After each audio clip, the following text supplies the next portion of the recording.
40 years ago, when I was 19 years old, I met Ali Akbar Khan. And when I look back on that meeting and on my relationship with Khan Sahib through the last 40 years of my life, I cannot even begin to imagine what my life would have been like had I not met him.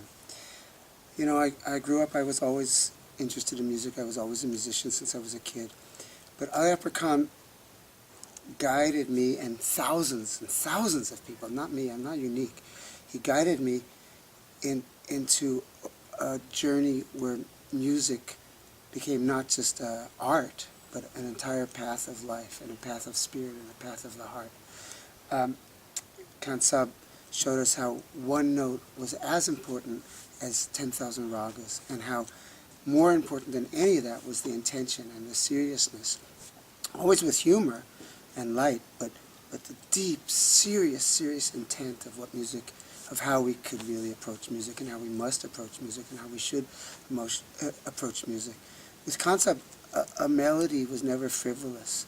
Every melody was heart-wrenching and spirit-invoking and evoking, and divine, you know, God-invoking.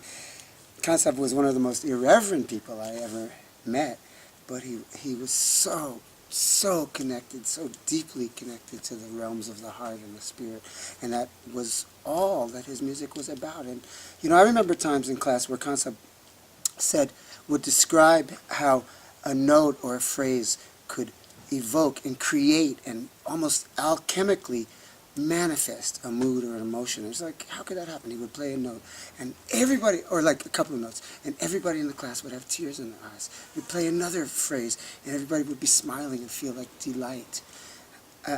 It was a mastery of another dimension that most of us on this earth will never touch. However, Khan Sahib opened the doors for us, so that, you know, I never, ever thought I could ever reach a level like that, but it didn't matter, because he opened the door that we could each at least a little bit drink of that realm of pure music. You know, the ocean of music, not just music that you hear on the radio, but the infinite ocean of what music truly is. He opened those doors for us so that we could all touch it. You know, sometimes I think of myself as like Khan Sahib's worst student. I studied with him on and off for 40 years, and I still can't sit down and play a raga.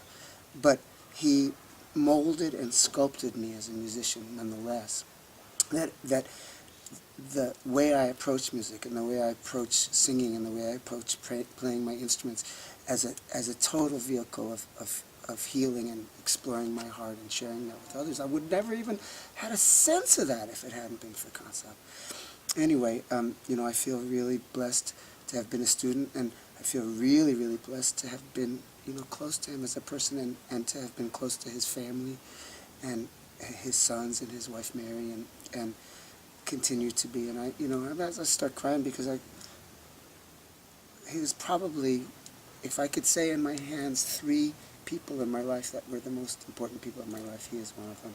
He helped me when my father died. He helped me when I got divorced. He helped me so many times in so many levels of my life, and all with his words and with his melodies and his ragas and his incredible compositions. And I guess that's about it, and I miss him so much. Thank you.